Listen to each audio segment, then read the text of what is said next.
Many people often ask, when is the best time to prune your crepe myrtle? Well, when you're looking at pruning shrubs, there's something you need to find out first, and that's whether the shrub blooms on old wood or new wood. Behind us here, we have a plant that blooms on old wood. This is a forsythia, and now a lot of our early springtime blooming shrubs do bloom on old wood. And this, like quince and some of your hydrangeas, are examples of those shrubs that bloom on old wood. You can see here the flower buds were already developed last season, and that's why they're ready to go first thing in the spring before any leaves start coming out. If we had pruned this before it bloomed, we would be cutting off those flowers. The best time to prune a plant that blooms on old wood is right after it's done flowering.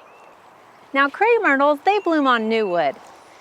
You can see here in late winter, early spring that our crepe myrtle has not started coming out of dormancy yet. There are no flowers and no leaves, unlike some of our spring blooming shrubs.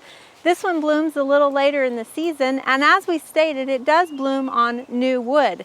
So what it's actually going to do is start producing some new shoots and some new leaves before it develops those flower buds. Now, for shrubs that bloom on new wood, the best time to prune them is prior to their new growth. So right now is when we're going to take a look at this and start pruning it. And anytime you prune anything, you want to make sure that you remove any dead, diseased, or crossing and rubbing branches first. You can see here this crepe myrtle has quite a few stems coming up from the ground, and we're going to take a look at some of those. We want to make sure that we maintain an open vase-shaped canopy.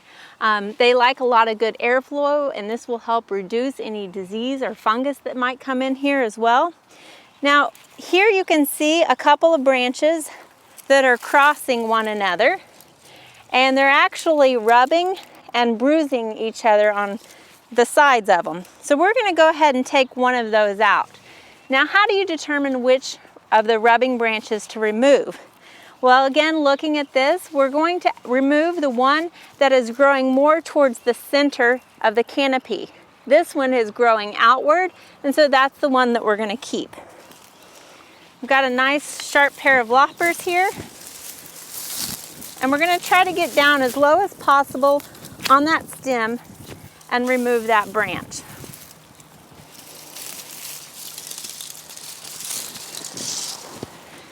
A lot of times you'll have some of these lower branches that have been removed earlier, but you want to go ahead and take those down as much as possible too, because that just creates dead wood that might harbor potential diseases and insects.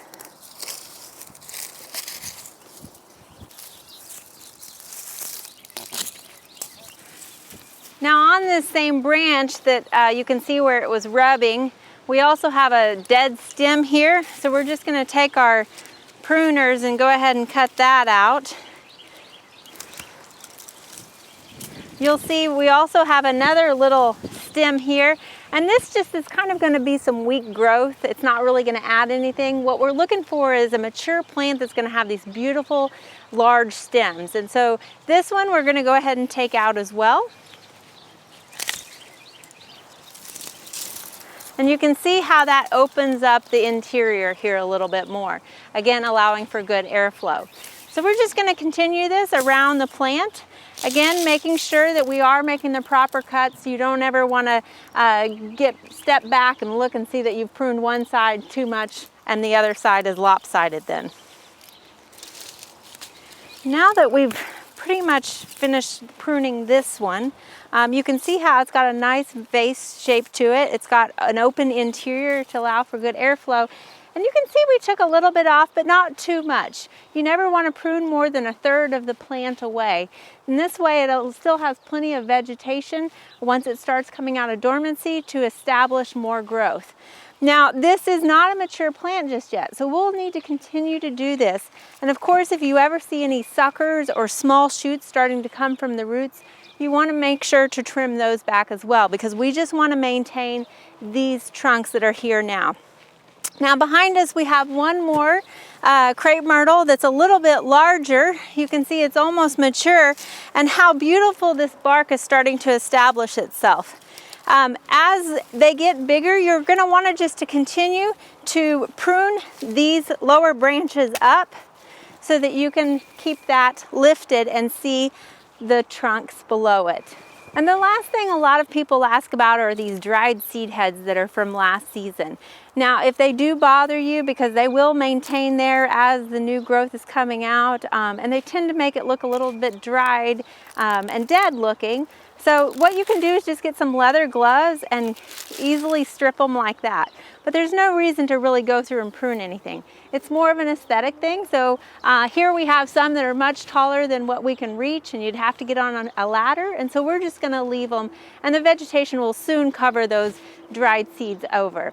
Now, if you're new to pruning, I have to say crepe myrtles are a pretty good plant to start practicing on. You probably have seen some that have been what we call crepe murdered, where they've just been cut off with a chainsaw and those knuckles start to develop. And that's not the best way to prune a crepe myrtle at all. In fact, what you're doing is slowly killing that crepe myrtle. But as evident by some of the poor pruning jobs that are around, you can see that it's pretty difficult to kill a crepe myrtle, and it's not going to happen anytime soon. But really, this is the best way to maintain that natural, healthy crepe myrtle shape. We hope you enjoyed this video. It's part of our Oklahoma Gardening YouTube channel. You can also find even more videos on our OK Gardening Classics YouTube channel. And join us on social media for great gardening tips, photos, and discussion.